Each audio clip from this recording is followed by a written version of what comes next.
right, welcome to another edition of the Above the Bridge podcast. This is episode 47. I'm your host, Thaddeus. Shout out to our producer, boy band John. What's up, BBJ? All right, okay, so shout out to our sponsors. We have Hawai'i Candy Company. So if you go to hawaiicandycompany.com, go look on their website. They have a bunch of lihimui candies and snacks. If you go to their website and order something, promo code ATB pod upon checkout, you'll receive 10% off your entire purchase order.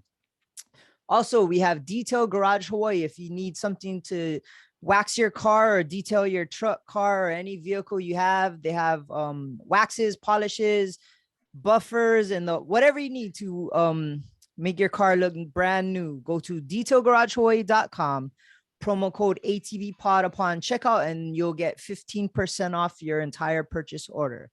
And last but not least, and these guys also sponsor my guests, defendhawaii.com. If you go to Defend Hawaii, they have a whole bunch of stuff. They have everything you need: gear, clothes, bags. They just did a amazing collaboration with the Hui for their surf contest.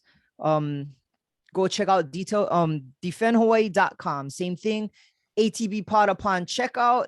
Use promo code ATB pod and 15% off your entire purchase order. Oh man, that's a lot to remember. Okay, so today my guest is somebody I've been a fan of for a while. He's one of the best in Hawaii at the moment. Hawaii MMA fighter, Martin the Spartan Do. What's up, brother? What's up, Dad? Thanks for having me on, my man. Thanks for coming on, bro. You got the best nickname in Hawaii right now because it rhymes. It kind of matches you. It's funny you say that, bro, because on my UFC debut, somebody or some news outlet for MMA came out with this article that had all the nicknames on the China card, on the UFC China. Yeah. And it had nicknames from the worst nickname to the best nickname.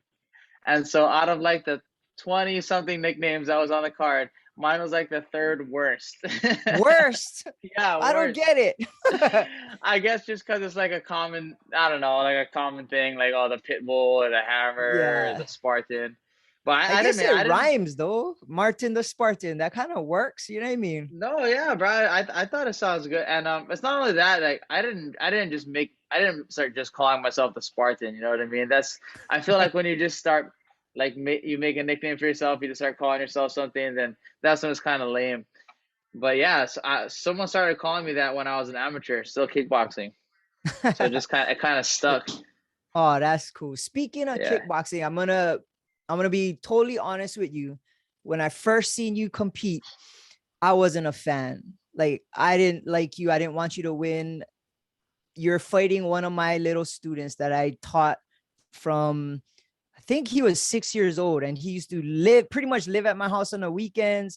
And it wasn't, I didn't like you. I just didn't want you to win that fight because I wanted my student to win, which was Bronson Mojica. Yeah. Oh, okay. Yeah, he was like my little brother, like all the way. We took him surfing. He lived on Kauipa Street right next to my apartment. So every morning I would wake up and he'd be playing video games in my living room. And then he grew up and he started competing in kickboxing and MMA. And for some reason, you guys were billed as was the main event, right? For Destiny fight. Yeah. It was a main event. And I've actually known Bronson for a while. I mean, he's kind of like a well-respected name, you know, growing up on the east side. And then we were he's a little older than me, I think, but we're kind of close to the same age, and people would always like compare me to him in like high school and be like, oh yeah, you know how it is in high school. Like, oh, you and this guy fight, whatever. Yeah. Yeah, but I've actually, I can't say I've known him for a while, but I've known of him for a while. And we both kind of knew each other a little bit, but not much. But yeah, okay, that's right. You guys would know each other, yeah. Yeah, so it was crazy because Destiny, we usually do the sound for it and do the walkouts for all the fighters and all this. And just so happened, the announcer couldn't make it. So I was the one announcing the fights. Oh, I don't know if you remember, it was me. So I don't remember that. But I remember the fight, of course. But yeah, I didn't realize. And I sound like a little kid, like I do now. So I'm announcing the fights, and I'm really excited because I'm obviously a fan of Bronson, and I wanted him to do good. And it was a build as like Kailua versus Kaneohe, and like Oh it yeah. was packed. It was at Philcom, correct? Yeah, it was at Philcom. Definitely, it was like a Kailua versus Kaneohe thing. It was Yeah, like even the crowd. Yeah. yeah. But you guys fought, and like it went back and forth, and it was, you could tell like both you guys were amazing, like your technique, skill, and your heart, and it went back and forth. And I had to read the winner. So they gave me the Yeah. scorecard, and I had to read the winner, and I seen it, and it said draw. And I was like, oh, I was so tempted to say Bronson, like nobody gonna know. But Oh of man. course, I did the right thing. I did the right thing, but I was impressed after the fight how you guys handled yourselves. And you guys were both champions. You guys both handled yourselves better than I could see. And you made sure the crowd was cool, and Bronson came and talked on the mic and was like, it is, we're all like one group of people, and you guys fought really hard, and it was a good fight. It was a really good fight. And honestly, it could have went either way. You could have won, Bronson could have won. So a draw was cool. Nobody lost. But I started to watch your career. So the next time we did a Destiny, I think it was at Blaisdell. And I remember you got dropped and you came back and won. And I was thinking, oh, this kid got heart. Like he overcome any type of adversity and ended up winning. And then the third time I got to see you fight, had me and DJ Hoppa Boy, and we were in the booth at I think it was Trinity. It was a at the trampoline place. Yes, yeah, that was the trampoline place. That was my second professional fight. Yeah. Yeah. And you finished your guy with a Taekwondo back kick. And that was my favorite move ever. Like growing up doing Taekwondo was back kick or spinning hook kick. And you knocked him out with a back kick. And I was like, bro, I'm a fan, bro. That's my guy right there. He did. And ever since then, I watched your career, every fight from amateur to pro until you got to the big show. It was cool to see the beginning stages, but the whole time you did it with a lot of humbleness, and you're very about your team, and it was cool to see you from the start to where you are now. But I always wanted to know, like, because your background is Taekwondo, so I have that in common with you. But how did you get started in martial arts? Yeah, bro. Well, first of all, thank you for saying that it was a draw because that was my Yeah, no, only it was. That's what it was. I didn't want to say it, but I had to. No, I know. That's why I say thank. That was my only Yeah, fight. I have a completely undefeated kickboxing record, amateur and professional, and yeah, so I'm glad it wasn't a loss. You know what I yeah. mean? It So I'm wasn't a glad you said loss. it. Yeah, because if you, yeah, Yeah. yeah, but yeah, bro. I started doing taekwondo at I started doing taekwondo at Bishaw's Taekwondo Academy in 2002. But man, I've wanted to do martial arts for as long as I can remember. I actually lived in the Big Island during like my early part of my childhood, Oh, and I okay. remember just like I remember walking into KL Rec Center, and there would be like a karate class going on, and I would just be like super fascinated with it. My neighbor, who was, in Big Island, things are more spread apart. We would walk and go play in each other's yard or whatever, but he would do karate, and he would come back home and show me his moves. So I just always was super interested in it. But just the way I grew up and kind of the way my childhood was, we and money wise and everything, we couldn't afford to do it. But when I moved here, to Kailua side, Windward side. Then I had I started to see more and stuff, and I was actually looking at the place where you grew up training.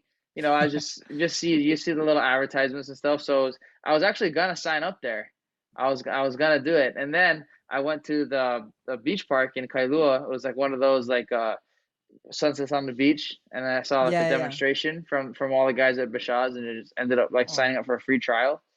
And yeah, I just started from there and started competing. Like I started competing when I was a yellow belt, my first competition, and yeah, I just kept going and going. And there was a boxing coach that would come around over there too. We called him Coach Buster. His name was Kenny Hagogens from Nalo Boxing Club. Oh, I remember that guy. Yeah. So He passed anyway, away, correct? yeah. He Oh, passed away a okay, couple yeah, years ago. yeah, yeah, Yeah. You probably, if you follow my Instagram, you've seen something about him on my Instagram. He had yeah. a lot of influence on me. But anyway, he I started used to working see with him me. at 24 Hour Fitness working out and stuff. Super Yeah, nice guy. Yeah. suit bro, the nicest, You could the tell he's coolest guy OG. ever. Yeah. Yeah. Just the coolest guy, bro. Just if you came up to him and talked to him, he would stop whatever he was doing and and he would just talk to you like nothing else in the world was going on. Yeah. But yeah, he started working with me when I was like 15. I started training when I was like 13. And yeah, so I've been boxing. People don't know, but I've been boxing for a while too, since I was like only a couple years after I started doing Taekwondo. So that's what kind of led me down the road of kickboxing because I would go to the Taekwondo tournaments and compete, but I wouldn't excel because the school that I was training in was not a WTF school, so we didn't do the Mm, Olympic style sparring. So when I went to yeah. the Taekwondo tournaments, I was a little bit at a disadvantage because the way we sparred, we used a lot more like kickboxing style, and yeah, so I started to gravitate more towards the Kempo tournaments. Actually, I Mm, competed in the Kempo tournaments a lot more than the Taekwondo tournaments because they had like continuous kind of almost like a kickboxing style. And then from yeah. there, I transitioned into kickboxing. Yeah. So that's why I gravitated toward that a little bit more. But yeah, I have a whole bunch of amateur kickboxing fights. I can't even. I would have to really think about it if I wanted to get a number in my head. Uh, but yeah. So, and then I guess the next thing after that was MMA. I figured that was like the next level up. So Yeah. I started doing that in Well, my wait, early 20s. how old were you when you started going in the ring as a kickboxer? So I did a lot of kickboxing tournaments, and a lot of them was just the same kickboxing rules but on mats. I Oh, didn't okay. actually compete in a kickboxing ring until I was 18.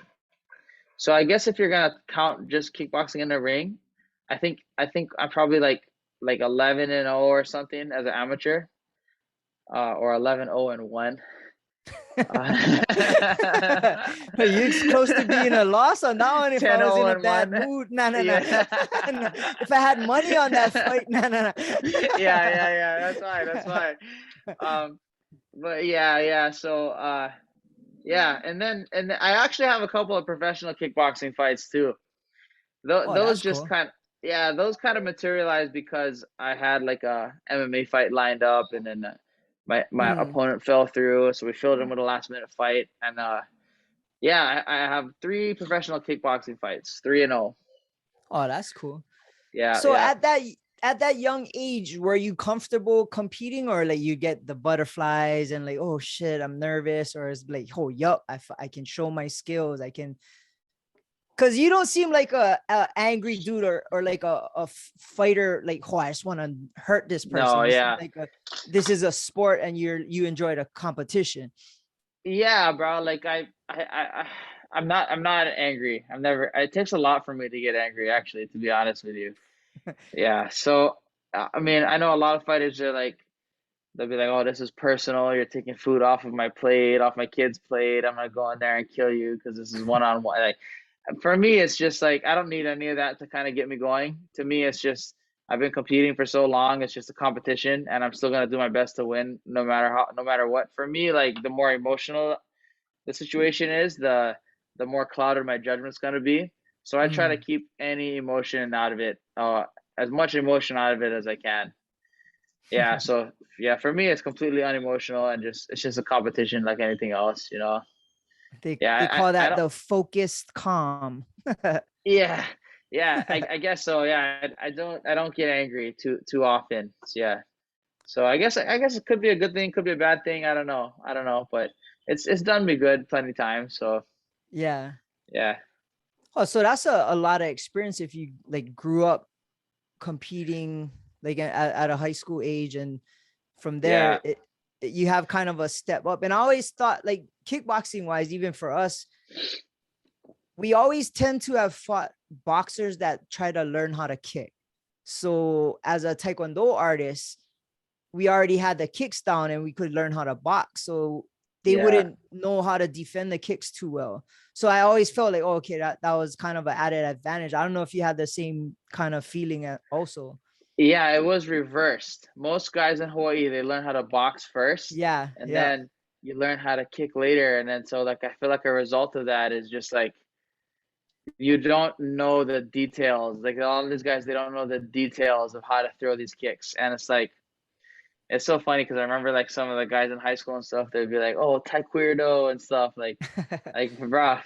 Yeah, no, it's funny because that my Taekwondo has gotten me like some pretty killer highlights. It's gotten me to a Yeah, lot of places where, a lot of stuff wouldn't have gotten me. So yeah, bro. I mean, I didn't even answer your question about the butterfly thing, but yeah, competing a lot. Like I think there's something wrong with you if you don't have butterflies. You're gonna have butterflies, but it definitely helps when you've been in there so many times.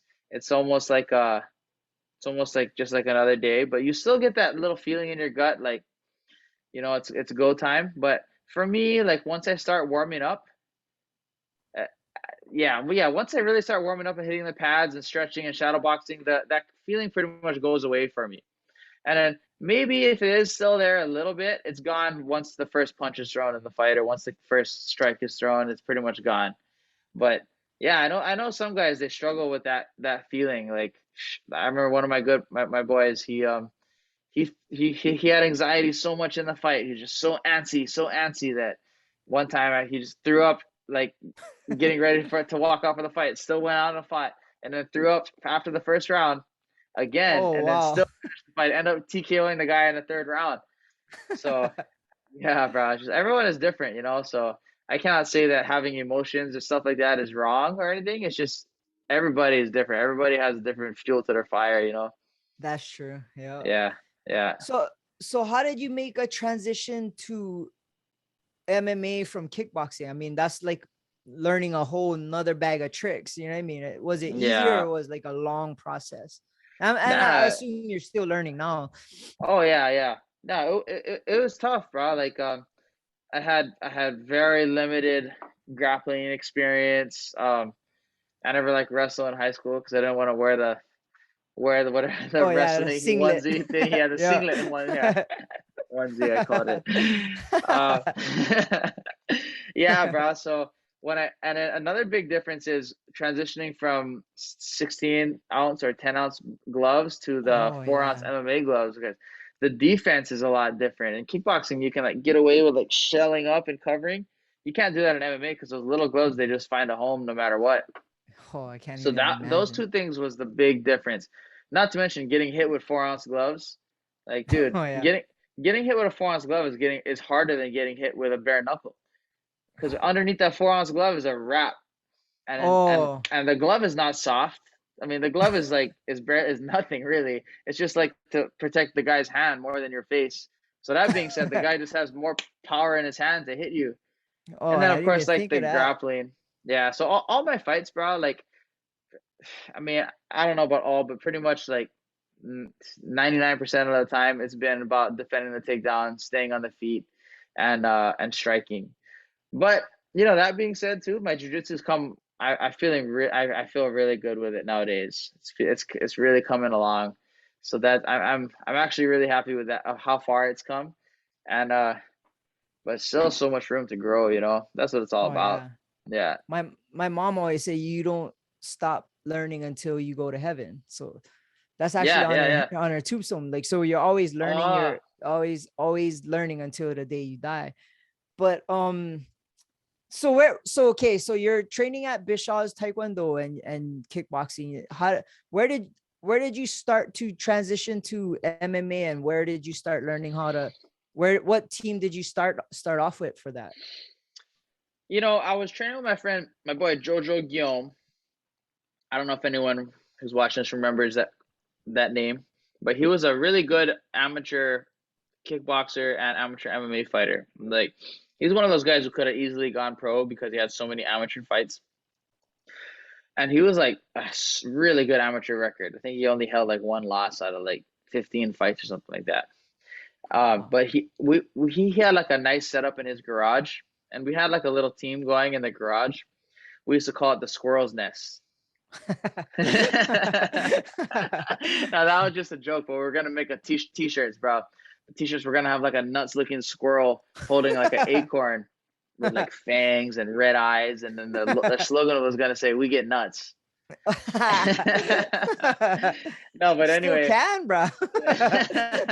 maybe in my garage when I grow up. Yeah. But yeah, bro. So we used to go over there and we used to train over there. Some really good fighters came through there. I mean, maybe they weren't super great or well known at the time, but now they're, some guys that came through that little gym, that little garage gym are doing bigger things nowadays. So that's how I got started in MMA. And I would kind of like dabble in jiu-jitsu at like Gracie Kailua and stuff like that. But Jojo really helped me a lot with my jiu-jitsu too. And when I was first getting started. And then I had one my first MMA fight was with those guys over there. Um, and then when I got invited to Hawaii Elite MMA, and this was when they were located at Gracie Techniques. Okay. So all those guys were under one roof. It was, man, that was one of the best teams Hawaii's ever seen. Oh Like just yeah, I like remember that. top guys, bro. Was So Charles and Rylan. Charles and Ryland, yeah, yeah, Yeah. yeah. And like Charles and Ryland still work together for a lot of the fighters, like me included. So yeah, they have a great relationship still. But now, everyone knows Charles has his own gym, a Hawaii Elite in Yeah. Waipahu now. I still train at both spots. But Oh, that's good. yeah, yeah. So I got an invitation from there because I had met Ian Della Cuesta and Micah Mahikoa. He was going by Micah Abreu at the time. Yeah, Both yeah. those guys were pro fighters too. And then so I kind of just like, you know, got in through those guys and yeah, bro. So I got invited over there and had two more amateur fights with them. So I went 3-0 as an amateur, all finishes. And then Charles and Ryland them said, "Yeah, you're ready to go pro." So yeah, the rest is history from there. I remember when they told me to go pro, I was freaking nervous. I was like, oh man, are you sure I'm ready to go pro? Like, I was just thinking like the guys are just gonna be at a whole nother level. It's just like a crazy different level. But like a couple of the guys that really mentored me was one of them was Max Holloway and Russell Okay. Doan. Those two guys have Oh been yeah. like, yeah, major mentors for me. Yeah, Russell well. Yeah. Yeah. But yeah, Trying to so get that him to come on. yeah, yeah, yeah, yeah, Yeah. yeah. Yeah. The ADHD, he might not be able. You might have to do one while walking around or something for him. Yeah. Nah, Strap him I down. just, I'm just kidding, Russ. I love you. I'm gonna see him tomorrow, so please don't Nice. beat me up for that. But yeah, yeah. So him and Max I remember them telling me like, no, you know what? You're adding grounded elbows and 2 minutes onto the round. That's it, and you get a little bit of money when you fight. So yeah, so Yeah, how is fighter pay when you first start? oh, Is not the terrible. greatest. Yeah, you know what, bro? The pay is terrible, but it's also very dangerous. Oh yeah. It's usually it's like, but there's some kind of other benefit. There's no Yeah. benefit. You're losing a lot of brain cells, so you gotta love it, bro. And you gotta realize like if this is what a lot of guys who are just going pro they make this major mistake. They're like turning down fights and stuff because the pay is not good enough. Bro, your first fight, you might make 300 to fight, 300 to win. Maybe four if you're as handsome as some of us. But The girls will pay. yeah, yeah, yeah. You can charge the girls extra at the door. Yeah. No, but yeah, bro. But the thing is, you're the first couple fights, you gotta realize you're not fighting for money. For your first few fights, not even 3 or 4 fights, your first several fights, you're not fighting for money.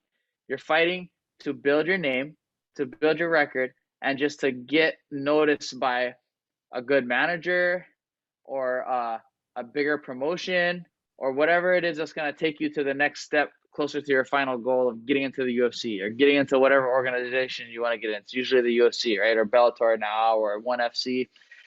But so like guys are like with like 2 professional fights, they're like, oh man, no, that's not enough pay, so I'm gonna turn it down.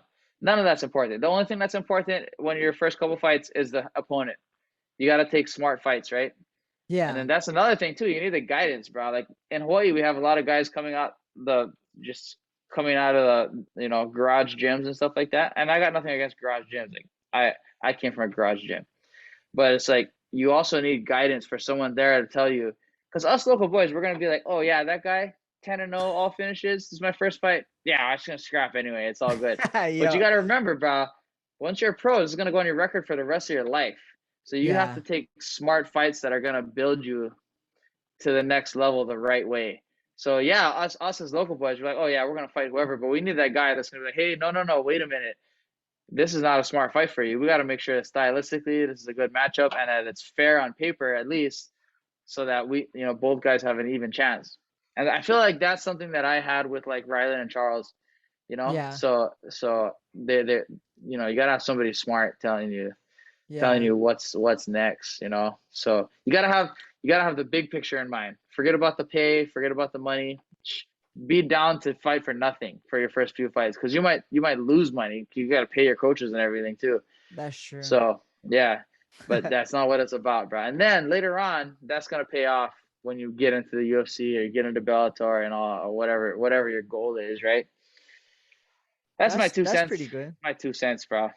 And you're right. Charles, I Yeah. know personally, and I know how he kind of grooms his fighters. And Charles is very responsible with his matchmaking and how his fighters get to compete. So Yeah, and I'm the good thing I'm about honestly glad you got to be in his yeah, camp. and the good thing about Charles is like he's not afraid to tell you exactly what he thinks. You Oh know what I yeah, mean? You 100%. can yeah, you can count on him to be like, no, F that. What's wrong with you? We're not gonna take that fight, or this Yeah. dumb. Why are you gonna do that for? So he's 100%. There's no guessing how that man is feeling. He's gonna tell you. Yeah. Yeah, so that's a good thing. I like that about him. So yeah. Well, that's good. You're under good leadership. Who do you acquire a manager?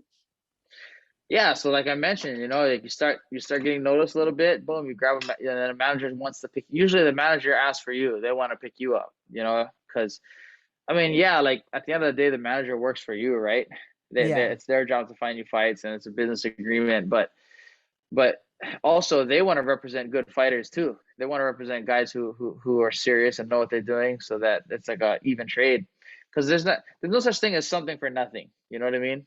You Yeah, can't go for hit up a sure. manager and be like, oh yeah, hey, what's up? I'm 0-10 and I want to get a manager, so I'm gonna hire you. Like it's got to be a dual agreement, right?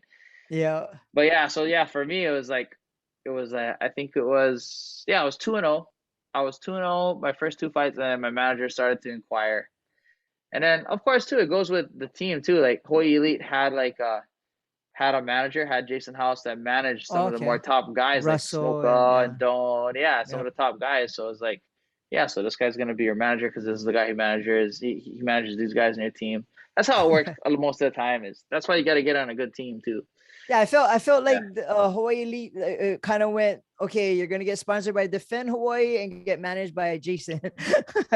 yeah, bro. That's pretty much it. Like, yeah, Yeah. Defend Hawaii takes care of a lot of the guys from Hawaii Elite, and then Yeah. of course other guys too. You know this, but Yeah. but yeah. Yeah, I was actually really stoked when Mike first talked to me. He's like, "Yeah, bro, let me know when you're." I was like, "Yeah, I was super stoked about that because, I mean, in Hawaii, Defend Hawaii is like a pretty well known brand. Everybody wears Defend Hawaii. I Oh really yeah. like where the direction it's going to. Oh, It's 100%. awesome. Yeah, I love Yeah, it. Yeah, it's they great. kind of veered off the gang kind of thing and kind of Yeah, did more culture stuff. And Chris is getting very into the Hawaii rich culture yeah. and It's doing that kind of yeah. stuff. Yeah, there's a lot about the Hawaii culture, and I really like that. But don't get me wrong, bro. That freaking logo with the what kind of gun was it? The The AK-47. AR, the The AR. AR, yeah, Yeah. bro. That logo is the sickest logo ever. I have that logo on my truck, and Oh, if it ever peels off, I'm gonna have to custom order one just like it. yeah, yeah. No, not that I don't like the wild style one like that, but Yeah. bro, that logo with the AR is just classic, bro. It's my Yep, favorite. definitely old school. Yeah, it's the I think I know guys with that logo tattooed on them. They're not even sponsored by Defend Hawaii. Oh, I don't We're know not if I gonna, would that's a whole tattoo nother that. thing. I'm just saying though, bro, that's how cool that logo is. Yeah. So eventually you got to go to the bigger shows. How did you kind of take your step up to the ranks to finally get signed to the UFC? Oh man, I got I went 3-0. I think I lost my fourth or fifth fight. That guy was a hammer. That was a good one. Good. I mean, that was like, you get your setbacks and stuff, and then I had like a big break. It was the Contender Series. I think that's Mm. what kind of like got me noticed a little bit. Um, but even just with me talking about it, I'm already taking too much credit, bro. Like a lot of times it's not what you know, it's like who you know. You know what I mean? Okay. So it's my manager, Jason. If it wasn't for him, I wouldn't have gotten the UFC. I mean, maybe I would have eventually. I can't say that. You never know. But he's the guy who was like constantly pressing, working for me, and dropping my name to Sean Shelby and all those guys. But anyway, he got me the opportunity to get into the Contender Series, but I lost that fight. So that's the fight where I had to shave my head and cut like Okay. a, yeah, yeah, So I wanted to ask you about that. Okay, so you're cutting to 125, correct? yeah. I was at the time. Yeah, yeah, yeah. Okay. How much weight but did you okay, shaving your head, how much did that help? We're about to get into a whole story. All right, I want to hear this story. I know some of it. Like Charles was messaging me, he's like, brah, Martin is going all out, brah. I've never seen anybody have this much heart for a weight cut. Like this was before, like Dude, I mean, I'm not trying to toot my own horn or anything, but a lesser man would have died from this weight cut, or at least quit. Definitely yeah. would have quit, So how did this bruh. play out? So it was, I was in the gym, staying ready, and I'm lean, bro. I'm Yeah. 100, like right now, I'm 160 pounds, and I have a freaking 8 pack right now. Not to, I'm just saying it's a fact, but I'm lean. So when I took that fight, I didn't have as much muscle, but I was 156, and I was already in good shape. Like I was training every day, and like my whole thing for the last, for almost like the last 8 years has been like 10 training sessions a week, and very little have I missed that mark. You know, very little. So even when I'm not in camp, when I am in camp, it's more like around 12. Oh, Anyway, so yeah, bro, I got word of that fight about 2 weeks and 2 days away from the fight. They're like, okay, we need somebody. They want somebody in the Contender Series at 125. I was 156 pounds, and I had just got and when I got word of the fight, it was the morning after I had just got done. My nephew was fighting that night, so oh, my nephew Sean, I'm wearing a shirt, Shine Like Sean. So we had just came from Nico's in Kailua. I just pounded a bunch of food with him because he oh. he he got done with his weigh-in. So we're like, oh yeah, we're gonna go eat, replenish you. And he was eating pasta, and I ate a Poke burger. nachos, yeah. Yeah. Anyway, I was 156 when I took the fight. About 2 weeks and 2 days before the fight. The fight's on a Tuesday, and I think I took the fight on like a Friday or something. And then yeah, bro. So I started cutting weight and not cutting weight, but dieting. People get those two things confused, huh? Yeah. But so I started dieting. I had so 156. The weight is 125. So my Hill level math will tell me that that's 31 pounds, Around right? there. Yeah, Yeah. yeah. Yeah, 31 pounds, right? Okay, so anyway, so I started dieting down, and then at they fly you up to Vegas to do they fly you up there about a week before the fight to do media and stuff. And then so I fly up there, and then I meet Kelsey Yeoman Lewis Smoker came up with me to fly up there because I needed to train still. So they bring someone up with you to train while you're up there. So I meet Kelsey Yeoman, and then she's helped a bunch of fighters with their weight cuts and stuff.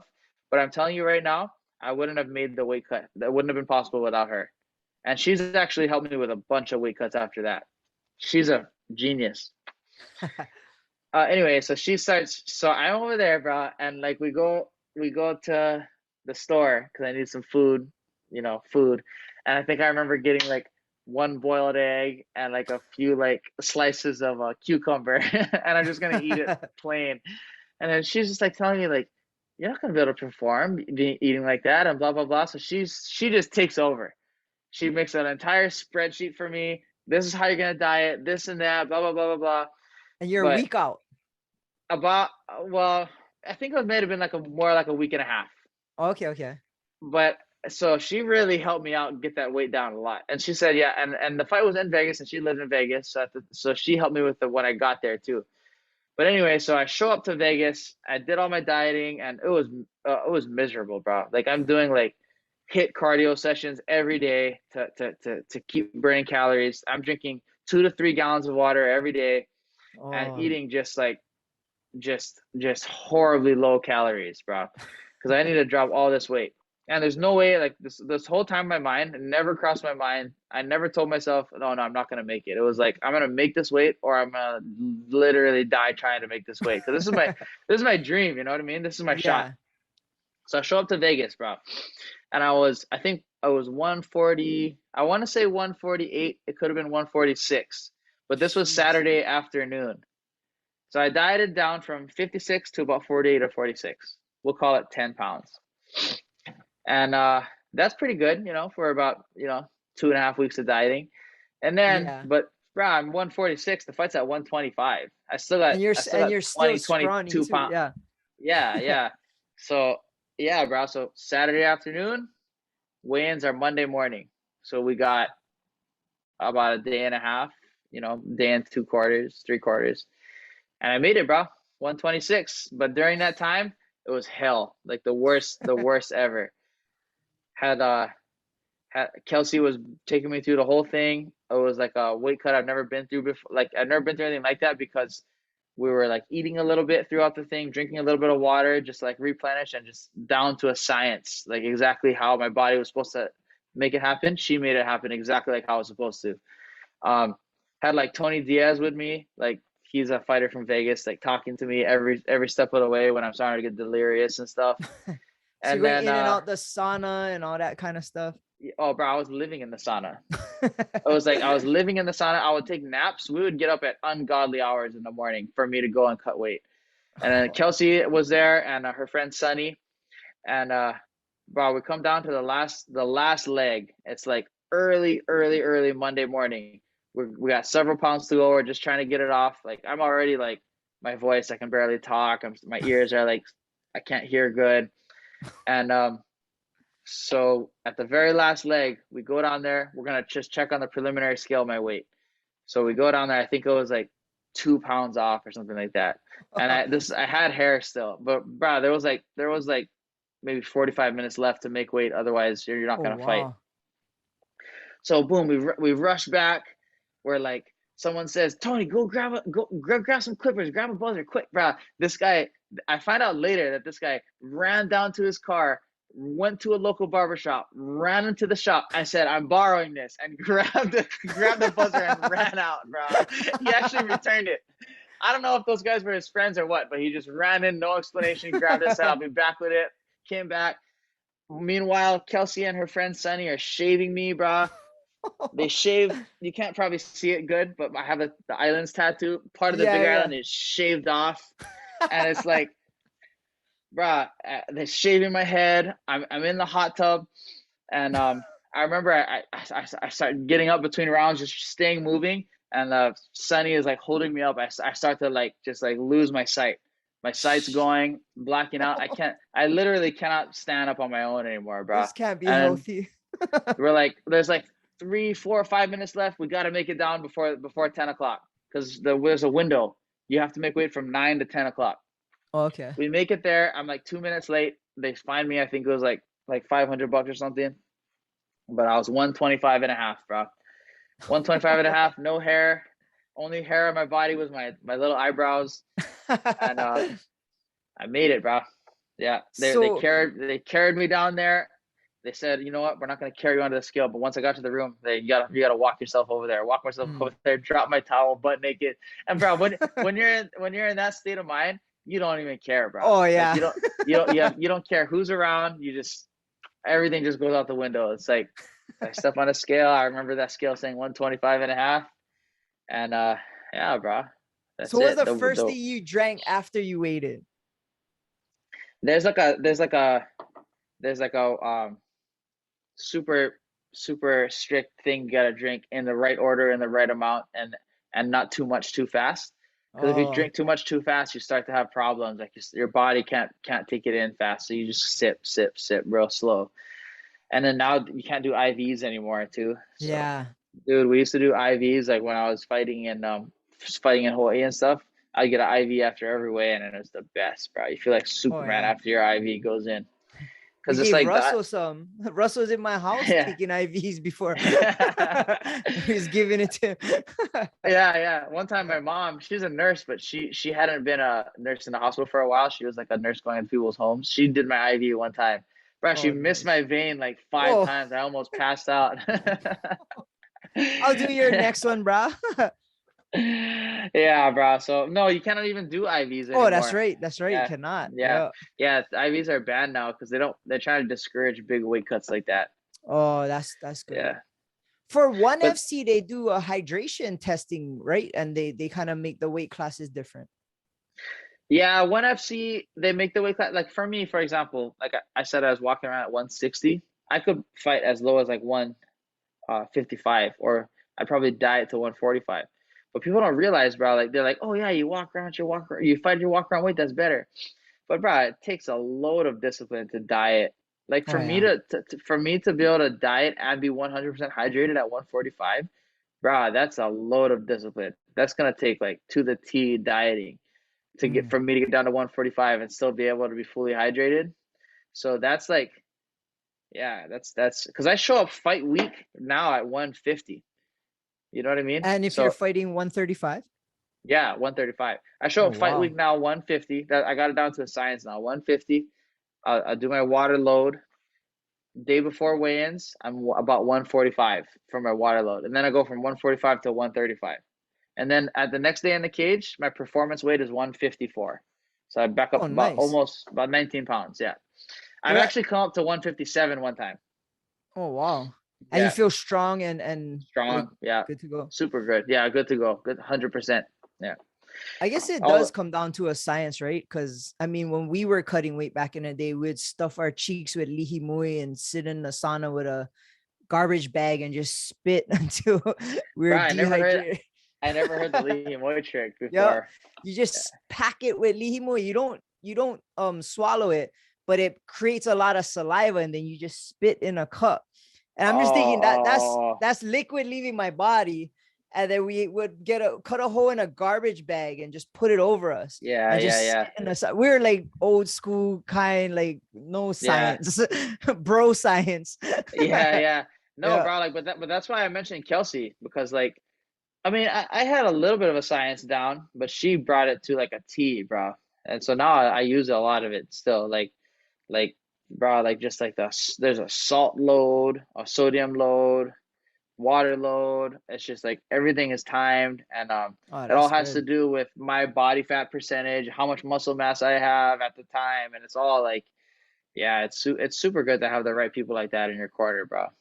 Well, that's the Yeah, correct way to do it, and you're not jeopardizing your health. Because I yeah, know if your electrolytes, because I work in the lab, so I know what happens once your electrolytes go out of sync, and then your body shuts down. It's not balanced, and because there's low electrolytes, you can't get defibrillated. It's just shocking nothing because the electrolytes can't take the charge. where you're bringing up some big words, but I think I know how to defibrillate. The shock pads Yeah, yeah, when yeah, they go yeah, clear. Yeah, clear. that Yeah, yeah. yeah, You probably yeah. was very close to having that happen to you, my friend, on that weight cut. Oh, bro, I believe so. And I fought three times at 125, but that one screwed up my body, bro. Because of Oh my yeah. first cut to 125, bro, I remember I dieted real good. I woke up on fight day. I woke up on weigh-in day. Only had to cut like 7 pounds. But Oh, then, nice. but then when I had to cut so much weight so fast, my body just said "F you," and then I blew up after I got bigger. And then when I chose to fight Oh, at 125 one more time, it was super hard. I was like, bro, I'm never doing this again. That was my last fight at 125, and then I went back up to 35 after that. oh. Yeah, my Yeah, body wasn't happy with me. I Yeah. remember seeing you at a weight cut at your guys' gym. I think it was Yeah. before a Destiny fight, and your hand was cramping. Like I was like, Yeah. "Oh, what's wrong with him?" Like he's like, "Oh, he just finished a weight cut." And then I remember you eating bananas or peanut butter or something. I forget what it was. And then Yeah. you got plumped back up again. But I was like, "Oh, My fingers was just stuck in this position. yeah, I remember Joe Bird was there because he was fighting in the same, and he's my boy. He's like yeah, freaking teasing me. And not only my fingers, my toes, bro. I was all cramping up. oh, Yeah, your body's just depleted of so much of what it needs, bro. So I think like you need more potassium or something like that when you start to have cramps. So it's like, yeah, bro. I don't recommend it. I don't, yeah." kids go to school, become a doctor or a lawyer or something. Yeah, and then after you do all that, you're gonna get punched in the face. You know what I mean? Like, Yeah. that's not even the worst Yeah. part of it. That's why I said, bro, you gotta love this stuff, bro. Yeah, This stuff, you have to love it. You can't be like, there's a point in time where it's like, I mean, you might start off doing it for the Instagram followers or because your friends in school think it's cool or whatever. Bro, those guys get weeded out fast. oh yeah, You do 100%. this, there's like, you gotta love this, with what you're Yeah, doing. You know what I mean? Because you're not gonna be making no money, not for a while. And then you can train your whole life and not get into the UFC. You know what I mean? yeah, That's 100%. Any that's just martial the art. hard Yeah, truth of it. Yeah, that's just the hard truth. That's like, I mean, getting into the UFC, the UFC is like the NFL of MMA or the correct. NBA. You know what I mean? Yeah, So you could easily train your whole life and not get it. You got to do everything. You got to make the right moves. But I'm not saying, if it is what you love to do, whoever's watching this, yeah, go do it. You know what I mean? But if it's not like yeah, what you absolutely love to do, go become a doctor. yeah. And any martial art, it does take discipline, and that's Yeah. why this sport I am a fan of the sport, because it's a martial art. And like you said, it's like you could train your whole life and not get there. I remember training when I first started. The big saying was, one of you in this room right now is going to make it to your black belt. And I remember when I got my black belt, I was like, I was that one guy. And Yeah, yeah, yeah. it showed dedication. And you're right, it's a lifestyle. It's not a hobby. Yeah. And for me, like, yeah, I was that one guy in that room too, because I had they gave me that same talk, Yeah. different guy, but different place, but same talk. I think it's a pretty common talk. Oh, Yeah, okay. I think my talk was like, maybe none of you in this room will get your black belt, but there could Mm, be one, there might be two. But for me, in my mind, it was always like, there was never a question. For me, there was never a yep. question I was going to get my black belt. There was never a question I was going to be in the UFC. There was never a question about certain things, and these things have happened, and some things are yet to happen, but I know still will. And it's just like that has to be part of it too. You have to have 100% faith in yourself. There can't be any doubt. Once you have some kind of doubt, it's like it just grows. Like it grows in your mind, and it just screws you over, bro. Like you're done. Yeah. Once you start letting doubt grow, you're like, you might as well call it quits now. You got to cut the doubt right at the beginning. Yeah. And Yeah. I definitely noticed that mentality from a lot of Charles's camp, his fighters. You guys surround yourselves with guys that will elevate each other, and right, it's cool to see. And knowing Charles' humble beginnings to where he is now, and to watch his team kind of take on that mindset is pretty cool. And right, you guys are all down for each other. Like even when one guy fights, it's like, oh, the whole squad is out there with all their mana, just kind of Yeah, supporting. yeah. It's Yeah, it's but cool to see. like I mean, everyone knows MMA is like it's a one person sport, right? You get in there, it's one guy fighting another guy, but bro, it takes a whole team of people to get you to that point. Yeah. Not even just your teammates, but like everybody else too. People that aren't even on the mat is on your team. Like I mentioned, like Kelsey, like bro, she helped me so much, but she's not even training with me. So it's just like Yeah. it's a team effort for sure, bro. That's cool. Well, you Yeah. do have a good squad. So right now, like, where are you in competition wise? Like, what is your status? I'm a free agent and Okay. trying to get something, bro. Like I've had a few fights fall through already just because of like just different reasons, but mostly it's been because of COVID, Yeah. because UFC was the first professional league to come back, and I was in the UFC then, and I was fighting actively, But I fought out my UFC contract, and obviously I didn't get re-signed. You know, you can't go on a losing streak with the UFC and expect to get re-signed. You got to win. You got to win your fights when you get in there. But anyway, now that I'm a free agent, I'm just looking for something, and I've had some stuff come up, and then an event will get canceled here, or it's mostly just events getting canceled, bro. Because guys, places are living like week to week. But things are getting a lot more stable, and I'm actually working on something coming up pretty soon. Hopefully, we'll get something in like March. Oh, that'd be cool. So yeah. And your main goal is still to get back into the UFC and compete on that high platform? I mean, I have a kid on the way now. Oh shit! Oh, sorry. Yeah. Congratulations, Yeah, no, good, bro. That's super dope. Yeah. Did I know that? I'm trying to think if I don't knew know. that. I don't know. I posted on social media, so it's on my Instagram and stuff. Yeah, I've been getting bro, a lot of love. Thanks, that's bro. super awesome, bro. That's I mean, I can speak for that. That's a game changing. Do you know what you're having? Yeah. But I'm not gonna tell you because I didn't tell anybody yet. Okay. We'll wait. Yeah. Yeah, you guys will find out soon. But it's 50% chance it's a boy, 50% chance it's a girl. That sounds about right. That's that Kalahil math. Yeah. It's foolproof, bro. Definitely a human being. Guaranteed gonna be a boy or a girl. Yeah. So anyway, at this point in my career, it's not. I would love to get back in the UFC, and it is a goal. But I'm not dead set on it as much as I was before. Now it's more of like I need to fight. I want to get more fights until I can retire. And right now it's a point where I need to be able to get paid an amount of money that I want to get paid to get into a fight. So even if UFC does offer me a contract, I'd probably take it. But if there's another place offering me a contract for more money, then I'll go ahead and take that.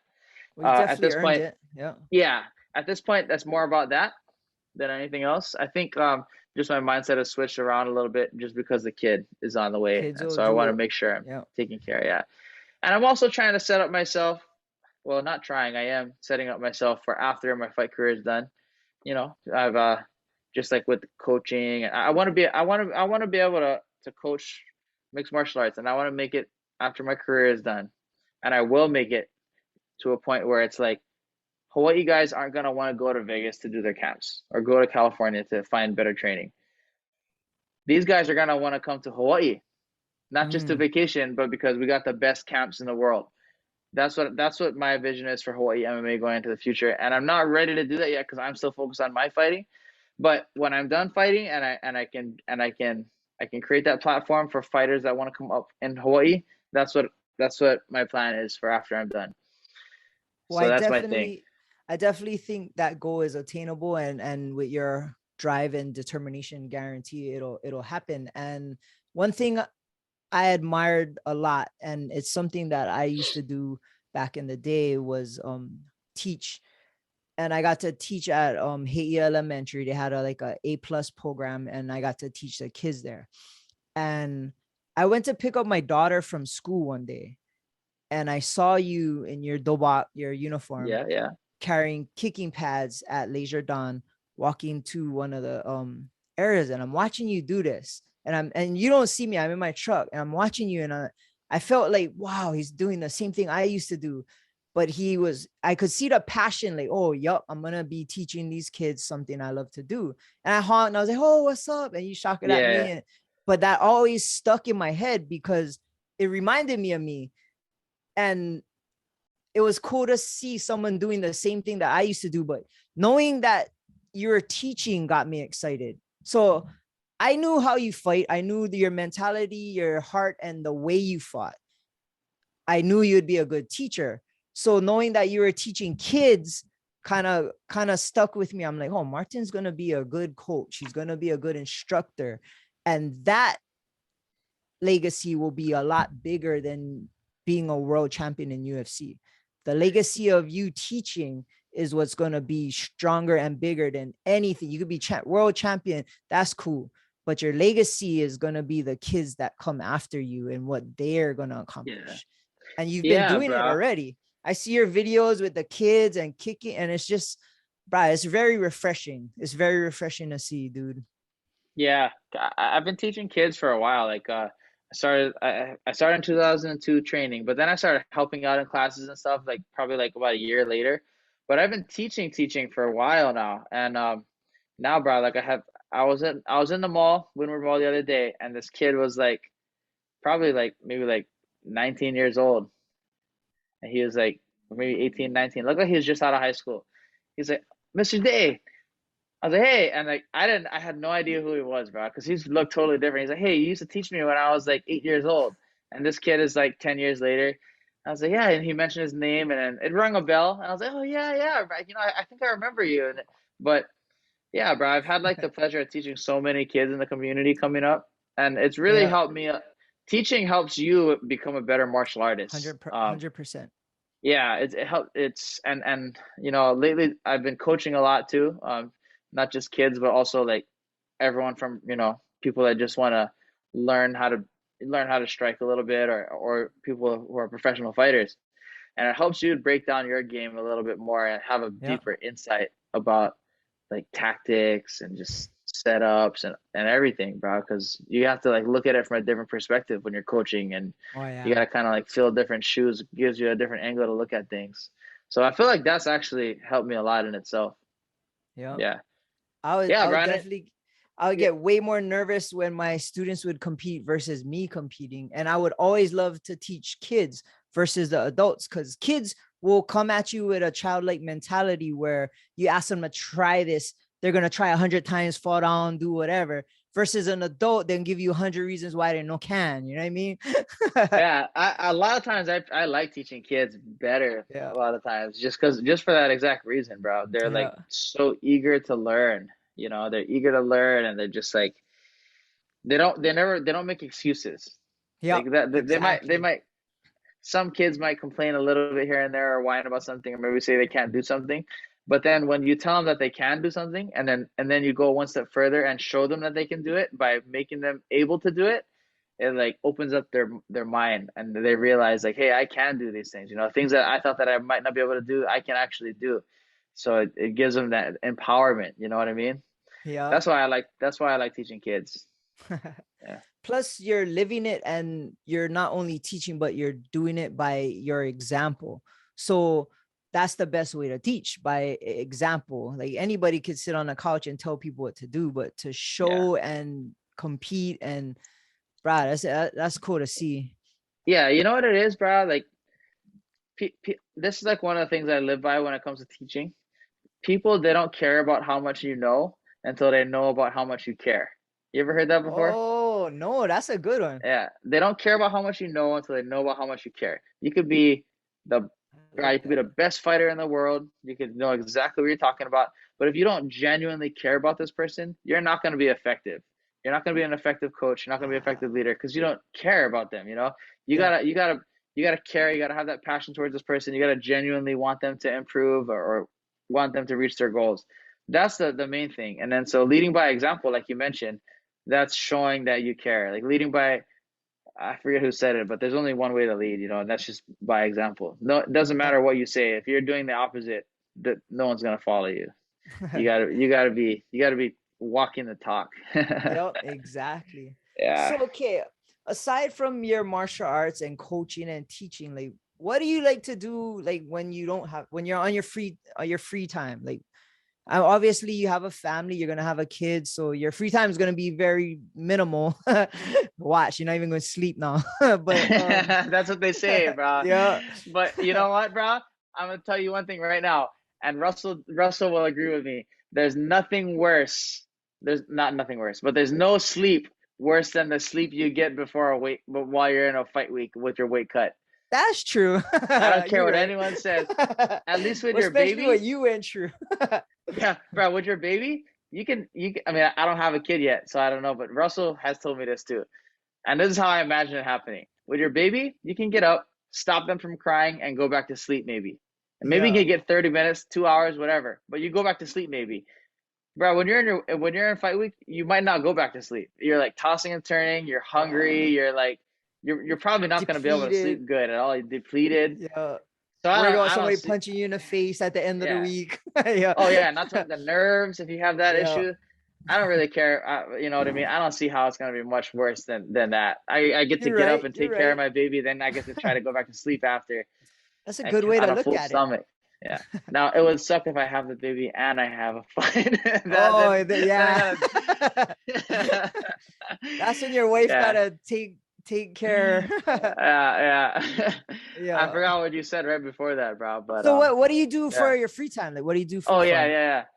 Shoot, bro, whenever I get free time, I mean, of course, besides like spending time with my wife and my family, I like to spend time with my family. But as for myself, I try to surf at whatever free time I can, bro.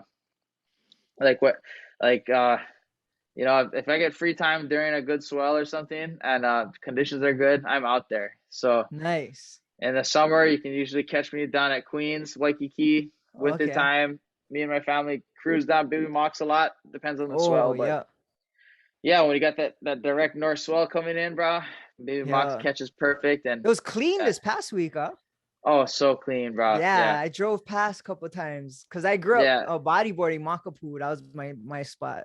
So I always yeah, look when I pick up my daughter from Hawai'i, and it's like, whoa, that's kind of clean. yeah. No, it was all Yeah. clean. When you get those, surfers, the east side people know when you get the north swell coming around Yeah. and the Kona winds, you get offshores and you get the north wrap, Yeah. bruh. Nothing like it, bruh. Perfect. Yeah. It's Nothing, hard. nothing. Very few times in between, but when it happens, it's pretty cool.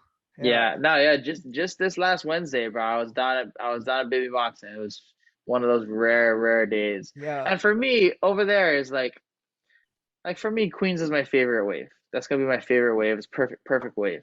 But then when I go out to Baby Mox, it's not the best wave in the world. Even on the best day, it's not the best wave. It's fun. It's a really fun wave, but it's like, bro, I'm out there, like I grew up out there.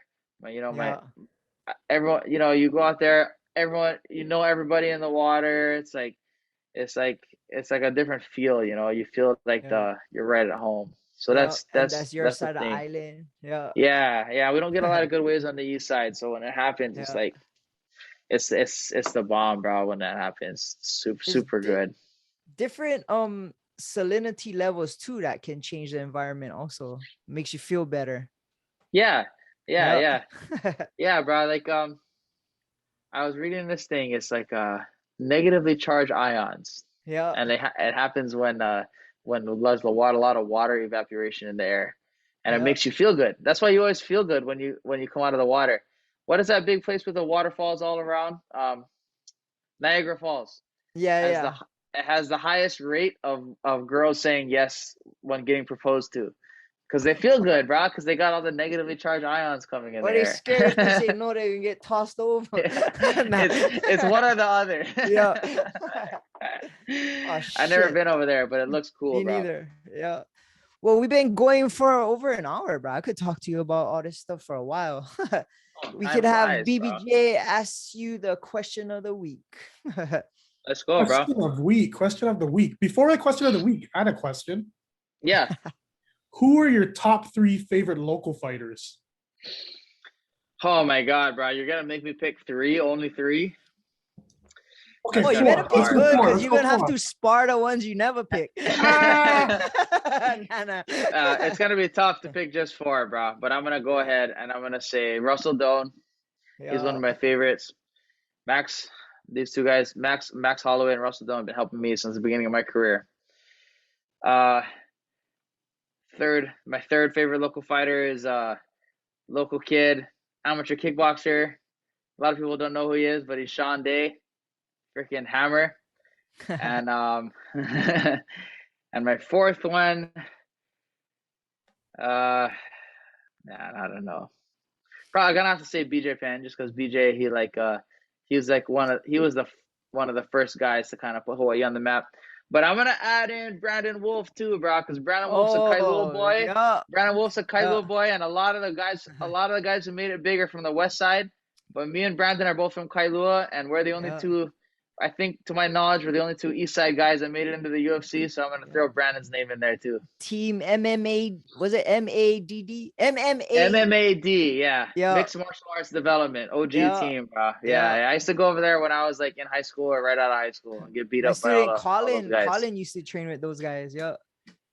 Yeah. Oh yeah. What Colin was his last name? Manzanes. Manzanes, yeah, I remember his him. dad Yeah. used to coach me too. Yeah. Oh yeah. Louis. Oh Yeah. yeah. I remember him. His Big dad boy. was one of my coach. Yeah. Yeah. Yeah. Yeah, bro. I remember him. I haven't seen him for a while. Yeah. He's a stevedore. Doing Oh, good. okay, okay. A lot of those guys Yeah. are stevedores. I know Brandon is a stevedore. Yeah, a lot of those guys are stevedores. It's a good job to trade off from MMA, man. I guess so. Yeah. Yeah. Good benefits too. But yeah, I guess so because I know besides those two guys that you just mentioned, I know other guys who used to be fighters or yeah, the other guys used to be fighters who are stevedores now too. I can think of like a couple more just off the top of my head. But yeah, bro. Those guys are some of my favorite guys. I'm probably missing all kind of people, but yeah. Great answers. They're gonna take Joe Bird. Oh, Joe Bird. Oh man, Joe Bird is a. You never give him a. He's a close sixth. He said that you were his favorite. He said that his favorite fighter was you. Did you guys have? You starting some shit? Huh? Yeah, we had Joe. Oh, okay. Joe's my favorite, bro. Nah, Joe's a good bro. He's gonna be one of the next guys that you see coming up coming into a big show, bro. That he's got a lot of.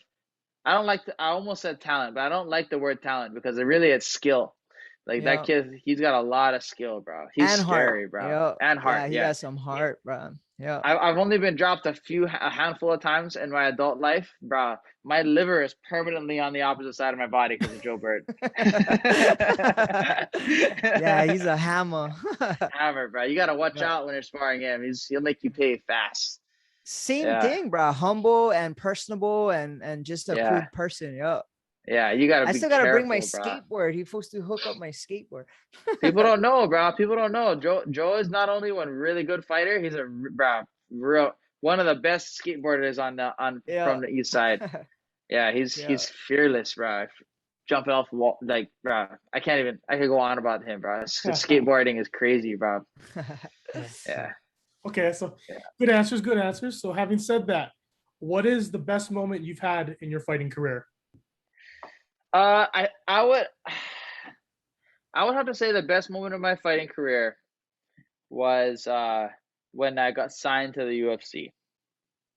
It was actually on Halloween, and on Halloween in 2018. And I remember I was kind of expected. My manager was kind of dropping like not hints, but he was saying we're right there. You know what I mean? So I couldn't sleep that night, bro. You know when you're a kid and Christmas is the next day, Christmas Eve, bro, you can't sleep because you're so excited. It was like for real kind like draft day, like the NFL draft day, bro. That's super cool. Bro, I remember just not being able to sleep that night. And yeah, bro, that morning I was actually at Elite at the gym when I got the call. And bro, probably one of the happier moments of my life. And nice. I think I put that as one of the best time in my fight career, just because there was so much work that was put into that moment, and so much that's the moment that every fighter who hasn't been signed to the UFC is wanting. Just that one phone call that says, you know what I mean, where you're signed. So I'm gonna have to go with that one to answer that question. That's fucking awesome. That's a dream from when you were 13. You know what I mean? Like that's a cool moment. That must have been awesome. Yeah, bro. Like I always dreamed about just like walking through that tunnel and just be able to walk out there and do that. So for that call to materialize, that was awesome, bro. Good for you, bro. That's super cool. Hope you get another moment like that again. Yeah. It'll happen. Yeah, but I promise you, once your baby's born, that's gonna trump anything ever, bro. Yeah, bro. That's what they say. You know, like. People don't know I've actually been a dad for a while. I got a son. His name's Joe Bird. That's what I heard, bro. But he from what he said on our show, he has a lot of love, respect, and admiration for you. And honestly, he's probably one of your biggest fans, dude. He's very personable, and he's very giving with his, I guess, his props, because he showed a lot of love for you, and he mentioned you a lot during the show. Yep, for sure. Yeah, I actually I watch now that you mention it, I did watch your when you had Joe Bird on the show.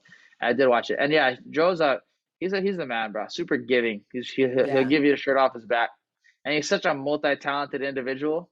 Like he can Yeah, he fix had your like 7 car. He can, jobs. bro, he's like one Give of you a those guys that's good. massage. Yeah, he'll Yeah. give you a massage, change your alternator, and hold mitts for you all at the same time. Yeah. But While skating. while skating, yeah. Yeah. Yeah. So people are always asking him for favors and stuff, but he does it, bro. He's just a good guy, bro. He's just willing to give. So yeah, Yeah. yeah, Shout out to Joe Bird. Hope to see him fighting in yeah, the octagon one of these years, yeah, man. yeah. Shout out to Yeah. my son, Joe Bird. Right on. Anything else you want to shout out now that we have you on?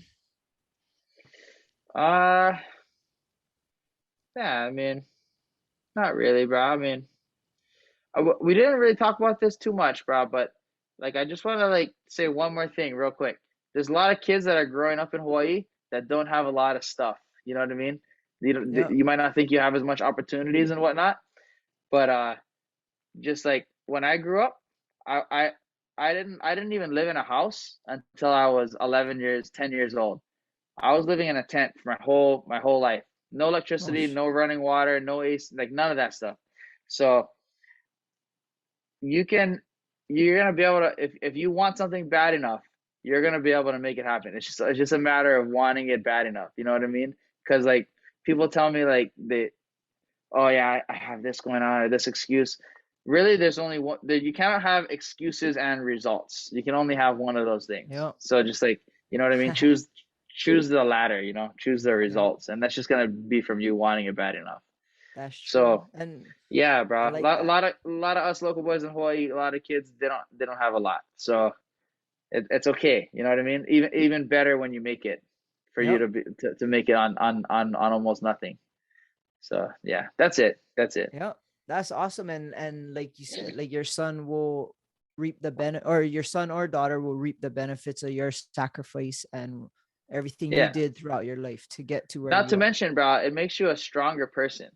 Like Yep. right now, right now, if my electricity goes off, it'll be like growing up. It'll be like, oh yeah, this is like the electricity goes off, we have a blackout. My wife's like, oh man, shoot for like. I'm like, yeah, this is actually pretty Yep. cool. Like the candles, they were Yeah, yeah, good. yeah. Yeah. Yeah. I was camping with some of my brothers and sisters, and they were all living in tents with them. There's 9 of us who was all living in tents. Um, Oh, and 9 of my you guys. Yeah, bro, we could have a whole nother show to talk about this. There's 9 of us. We were all homeschooled. My mom homeschooled every single one of us, all 9. My mom got Oh, cancer, so she sent me to Kualeheo and my 2 younger siblings to school. I was the first out of my family to go to a school and get a degree from an actual school. The rest of them were all homeschooled, and yeah, my mom. So yeah, so we were camping, and my sister's like, "This is cool. This is just like when we were kids." that's awesome. Yeah, yeah, bro. We were all homeschooled. It was crazy. It was like, yeah, we definitely didn't grow up like a regular. My childhood was different than most people's. Hey, Yeah, difference creates warriors, you know what I mean? Like I was yeah, just telling my yeah, friends that the reason why I have friends with all my friends is because none of us are normal. I think that's yeah, why. I know your yeah, sister too, Monica. I know Monica. yeah. She's the one I was Yeah. talking about. Oh, I was Yeah. camping with her Oh, okay, last okay. weekend. Yeah, Yeah. she's Oh, like, yeah, this is nice. just like growing up. Yeah. The Hana Bay. Yeah, Yeah. Oh, that's yeah, super bro. cool. All right, Yeah, on. And you're right about excuses. I've always learned it. An excuse is a reason for failure. So why are you gonna make them if you're not failing? You know yeah, what I mean? yeah. And you know what, bro? Your excuses could be 100% legitimate. An Yeah. excuse doesn't always mean something that you're making up, Yeah. but it doesn't mean you're gonna if you're still making an excuse. You know what I mean? Just it's still an Yeah. excuse. You're still excusing yourself for it. Like yeah, just forget about that. You know what I mean? Just Yeah. pick as excuses as results, bro. You cannot have both. That's it. Yeah. And nobody wants to hear them. Nobody wants to hear your excuse. Yeah, no matter how legit your excuse is, bro, your excuse can be 100% legit, and it doesn't freaking matter. Yeah, Get the exactly. results, bro. Yeah, All yeah. right. All right. Well, we can find you on Instagram. What is it? 34 Spartan? 34 Spartan, bro. That's my Instagram, and I have a Twitter out there somewhere too. I just don't know what it is. I assume the 3-4 is for Kailua. Kailua, bro. I'd roll my sleeve and show you the Mokes tattoo right there, but I got a long sleeve, so it's not gonna happen. Nice. Also, I noticed the shirt that you're wearing, so shout out to your nephew, right? Correct. Shout out to my nephew, bro. Sean Day passed away from testicular cancer in October. So yeah, shout out to him. Yep, I heard a lot of good things about him, and I'm sure he left a great legacy. Yeah, and, bro. Yeah. Off the subject, because of his example, I got checked yesterday to make sure I was good. Good. That's good, bro. And everybody should do that. You know, learn from it. You know, go get checked. Where the worst that can happen is, I mean, you know, just go get checked. You know, you never know what can happen. The kid was only 22 years old. He made a hell of an impact for being around for only 22 years. But yeah, go get yourself checked. Yeah, for sure. I'm not gonna lie. As a humorous side, I was not too happy with another dude. Yeah, I'm sure. But yeah. And then it got me to think, like, out of all the professions you could have done as a doctor, why would you choose the handling these every day? That's just me. What? Yeah, bro. It's the unique, and it's something that early detection is gonna be a lifesaver. You know what I mean? Like, and I did, one of the reasons why was his example, and so I wanted to share that with you, and I did 100% go yesterday. Yep. Yeah, that's good, bro. Yeah, everyone, go get checked. You know, and on a side note, Sean Day was freaking rushing way overhead sandies into dry sand on a single fin, hard longboard, 9-0, no leash, with stage 4 cancer. So stop making excuses. There you go. Nice. All right, that's a good way to end the show, man. I appreciate you coming on. Like I said, I've been a fan. I think after talking to you, I'm a bigger fan, and I'm sure a lot of people will be also. And I'm kind of stoked to see where your career is gonna take you, but I'm more stoked to see the future on how you build your school or your training camp or whatever you got going on after you stop fighting. That's gonna be your legacy, and that's gonna be exciting to see. And congrats on going to be a new parent, bro. That's gonna be awesome. Right on, Thad. Thank you, bro. Thank you guys for having me on. Nice talking to you guys. Yep. All right. And you can find Boyband John on Instagram, BBJ8, the letter O8. Go check him out on Instagram. We're atbpod.com. Find us on Instagram, Above the Bridge Podcast. All these episodes are on YouTube. The video will be on Olelo, Above the Bridge Pod. And on Instagram, Thaddy Daddy Hot. All right. Well, thanks again, brother. And I hope to hear from you soon. And shakas for the cameras. All right. Right on, Thad. Right on, guys. Thank you guys, bro.